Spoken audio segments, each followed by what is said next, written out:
Welcome back to Jedi Enclave. I'm Daniel. I'm Chris. Chris, let's do some word association real quick. Okay. I'm going to say a word and you're going to try not to die. All right. Mary Sue. Right. This... Don't worry, just minor heart attack. I'll be fine. Yeah. I had some trepidation about doing a video with this topic in the first place because there are lots of opinions about it. But when I read a little bit more about its background, it was so quirky and crazy to me that I had to. So I did some research and... We're going way down the rabbit hole here. Yeah, but it's. I think it's important to the Star Wars conversation because a lot of what I see about particular characters in Star Wars is that they're accused of being Mary Sues. Just for some background, I was playing Red Dead with some of my video game friends, and I don't know why I do this to myself, but I play with teenagers, which is stupid. Not that you guys aren't like great and everything. It's just, you know, I remember being a teenager. I remember loving to argue about nothing I knew about. I remember thinking I knew a lot more than I did. Right. I still probably think that. But anyway, they had heard, I think they had watched a YouTube video somewhere about Rey being a Mary Sue, and he said, "Oh, she's Mary Sue." And I asked him, do you know what a Mary Sue is? And it was like silence, like nothing. And so I talked to, like, we did some research and talked about it. I might also say, if we're going to do a video like this where we kind of touch this subject, if you're listening to this, I approach arguments in the following way. I have an opinion, of course. I believe something, but I never walk into an argument without thinking that my mind might be changed. If I'm presented with new information, I will change my opinion because I'm more concerned about being correct than I am about being stubborn, which is different than my teenage years, I will say. Yeah. So we're going to touch the Mary Sue thing a little bit, okay? Just know that we're doing this in good fun. We can have a good dialogue about this. It doesn't have to mean anything. We're not Disney shills. At least we're not yet, but the second they offer me money, goddammit, I'm taking money and then... Yeah, I was going to say, we're not getting paid. Yeah, if Disney, if you're listening and you want to pay us to be shills, we'll do it. Send me the check. Yeah, the price will not be as much as you think. Here's some background on the term Mary Sue. It was written in, the term kind of came about in 1973 by a Star Trek fan by the name of Paula Smith. Star Trek. I know. Yeah. Oh, trust my partner is all about Star Trek, and I can barely handle it. It was meant as a satirical fan fiction that kind of made fun of Star Trek characters who had these qualities, right? You want to do a dramatic reading? Oh, hell yeah, we are. Because when I looked at this story, it's so short.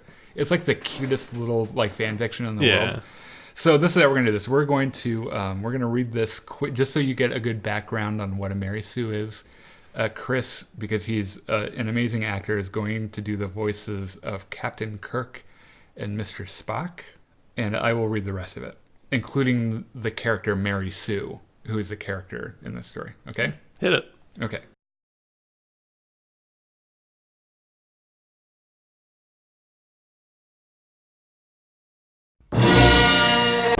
Gee golly gosh, Gloreski, thought Mary Sue as she stepped off the bridge of the Enterprise. Here I am, the youngest lieutenant in the fleet, only 15 and a half years old. Captain Kirk came up to her. Oh, Lieutenant, I love you madly. Will you come to bed with me? Captain, I am not that kind of girl. You're right, and I respect you for it. Here, take over the ship for a minute while I go get some coffee for us. Just drive the ship. Mr. Spock came into the bridge. What are you doing in the command seat, Lieutenant? The captain told me to. Flawlessly logical. I admire your mind. Captain Kirk, Mr. Spock, Dr. McCoy, and Mr. Scott, who are all characters that don't matter about anything, beamed down with Lieutenant Mary Sue to Rigel... Shit, what is this 37. Number? I should have read that. I didn't know. Rigel 37. They're in Roman numerals, guys. That shit's hard to read. Yeah. They were attacked by green androids and thrown into prison. In a moment of weakness, Lieutenant Mary Sue revealed to Mr. Spock that she, too, was half Vulcan. Recovering quickly, she sprung the lock with her hairpin, and they got away back to the ship. But back on board, Dr. McCoy and Lieutenant Mary Sue found out that the men who had beamed down were seriously stricken by the jumping cold Robbies. Mary Sue less so. Of course. While the four officers languished in sick bay, Lieutenant Mary Sue ran the ship and ran it so well she received the Nobel Peace Prize. the Vulcan Order of Gallantry, and the Tralfandorian Order of Good Guyhood. However, the disease finally got to her and she fell fatally ill. In the sickbay, as she breathed her last, she was surrounded by Captain Kirk, Mr. Spock, Dr. McCoy, and Mr. Scott, all weeping unashamedly at the loss of her beautiful youth and youthful beauty, intelligence, capability, and all-around niceness. Even to this day, her birthday is a national holiday of the Enterprise.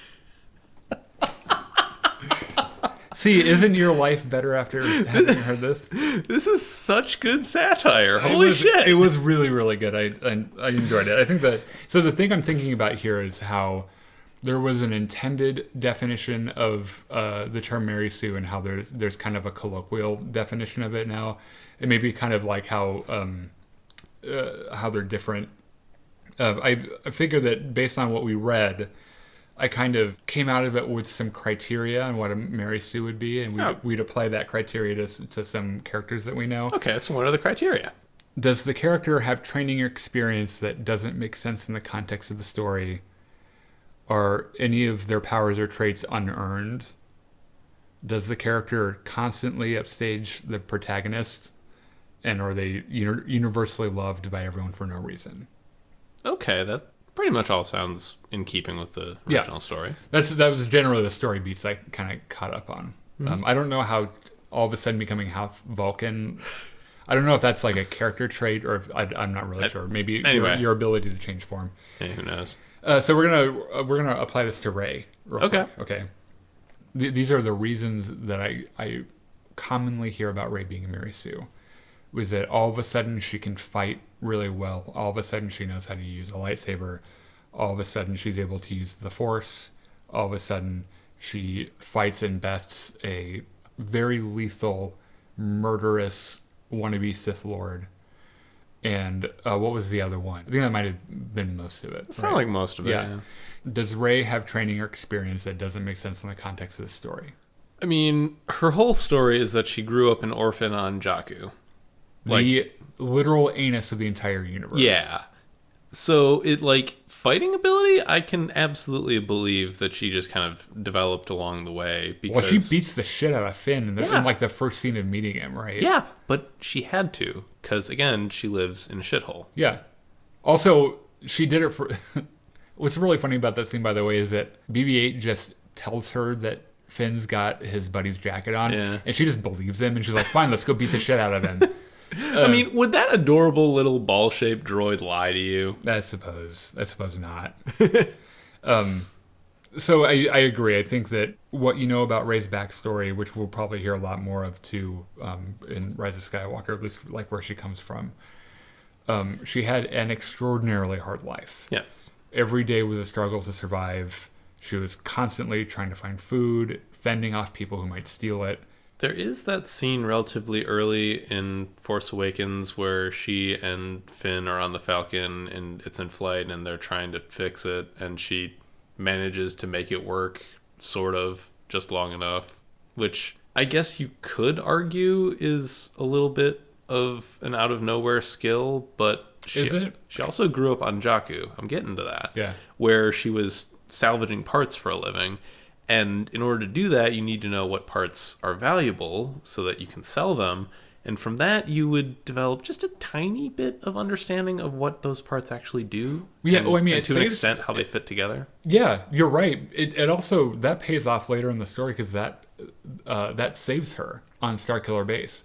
And I don't know if a lot of people realize this, but there's a part of that sequence where she's running from stormtroopers. She's like sneaking around, and she scales one part of the wall to avoid being seen, and she makes this like little thing come out of the wall, and she climbs in it. Opens the cabinet and goes inside it. It's the same general area as the whole apparatus is the same apparatus in the Star Destroyer that she's scavenging in the beginning of the movie. Oh, that is a detail I did not notice. Yeah, it's the same shape. It's the same part. And she's like, oh, I know this thing. It's from a Star Destroyer. Yeah, I'll just open this up and hide. Yeah, exactly. Are any of her powers or traits unearned?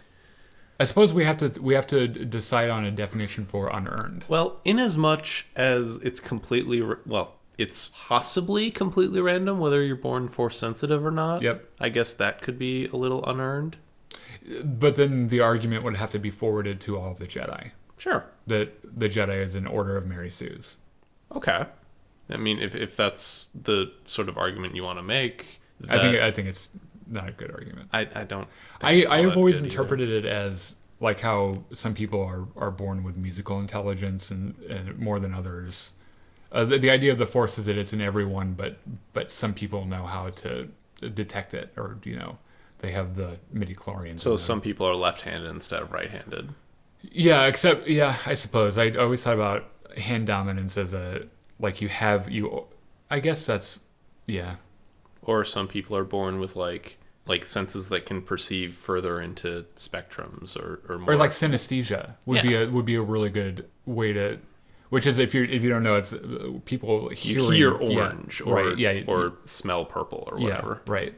So I don't think that the thing that I think that people are confused about is that all of a sudden she's able to mind trick someone. Okay, that maybe it's a little out of nowhere. I've always kind of interpreted things like that as because Luke kind of does a similar thing in the Wampa Cave, where he's in trouble, like he's fighting for his life, and it's kind of an instinct that takes over, and he's able to use his telekinesis to grab the lightsaber. I've always thought about it like in Harry Potter, how magic is an instinctual thing that comes out when you're in danger before you've trained it. There's that scene, this like throwaway statement in one of the first chapters of Harry Potter and the Sorcerer's Stone, where he was running from some bullies, and then he was just on the roof of his school somehow. Yeah.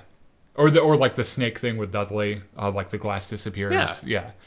So I don't think any of her. You have to grant the premise that the Force is stronger in people at random, or apparently genetically. It can be both, and you have to grant that premise first, which kind of disarms the powers being unearned argument. I think in as much because no one earns them. Yeah, like if you have the Force, then you didn't really do anything to earn it. You just got lucky. Yeah. And that you would, by the same logic, you would have to say that Luke Skywalker was a Mary Sue, because he was able to block blaster bolts on the Falcon. Is she constantly upstaging the protagonist? She is the protagonist. Well, if I wanted to be a crotchety, smelly neckbeard, I might argue that the protagonists of Star Wars are Luke Skywalker, Han Solo, and Leia Organa. So what do you say about all the characters in Knights of the Old Republic 2? Oh, that doesn't exist. It's not canon. Yeah, I think the way the story was intended was that there were new main characters. I suppose, if you could take a classicist stance on that, kind of a really... I'm trying to find a good word for that isn't offensive. So if you're going by this argument, which I don't subscribe to, by the way, I think it's kind of asinine, then you could argue that, like, Rey fixed the Falcon when Han wouldn't have been able to. Rey figured out how to deal with Kylo Ren when Luke was busy sitting on Octo. Okay, so to play devil's advocate here, now that you've said it, she did upstage Han a little bit. Because he didn't know. She was the one that pulled the compressor, and there's that moment where Han's like, oh, huh, good for you. Because he hadn't thought of it, Which to me, it didn't. I don't think that was written to meant it wasn't written so that she could upstage him. It was written so that he could be like, she'd be a good person to work with. Yeah, to have on the ship because she knows the ship and everything. Because there is payoff on that 10 minutes later. Yeah, is she universally loved by everyone? Well, let's start with the fact that Poe Dameron doesn't know who the fuck she is. Nope. Luke Skywalker basically despises her. Oh, he does not like her at all. Leia likes her. Leia does. She tells Chewie to fuck off so she can give Rey a hug. I guess that means that she was upstaging Chewie. Yeah. Kylo Ren has a weird semi-murder boner for her. I think he's in love with her. Maybe. Yeah. But they're probably going to end up being siblings. Snoke doesn't really like her all that much. No, I don't think he's supposed to. He's a bad guy. No. I don't think I think there are so many characters that kind of regard her with indifference. Some people that are just like, oh, cool, it's Rey. They're. You know what? Poe probably worships her now after the whole rock scene, like her Jesus scene with the rocks and everything. if I'm being perfectly honest, if I existed in the Star Wars universe where there hadn't been Jedi for 60, almost 100 years, like real Jedi, like Old Republic Jedi, and that the Force was this myth, and that Luke Skywalker was a myth, and I was standing next to a woman who lifted rocks that saved our lives, and that beautiful John Williams score was playing in my mind. Lifted rocks with her mind. Yeah, I'd be on my knees, and not in like that kind of way. Like I'd be like, "You're my god now," because that's some pretty awesome shit. Anyway, I hate to ask this, but I got to because I want you guys to engage with us because we do like these conversations. But tell us what you think about the Rey being a Mary Sue debacle. Someone commented on our Facebook thing, which you should be a follower of, about asking if there was any toxicity in our Facebook group, and I told them that all different opinions, as long as they're opinions that have been thought out, and some work has been done to if you have some decent thought behind it, yeah, and you can cite some sources, we'll at least listen to you. Yeah, it'll be, most of the time will probably be respected, even if you didn't like Last Jedi, or if you think the social justice warriors are destroying Star or whatever. If you've got a good argument at the table, we're going to listen to it and we're going to respect it. So let us know what you think in the comments. Make sure to follow us on all the stuff that we have on social media: Facebook, Twitter, Instagram. Of course, follow or subscribe, like this video, comment, and if you're more of the podcasting kind, we're on Spotify, Google Play, SoundCloud, and hopefully soon iTunes. By the time you're listening to this, we might be on iTunes, so go check that. Come on, Apple. Yeah, damn it. Tim Apple. So, more applicable now than ever, remember that the ability to speak does not make you intelligent. So get out of here.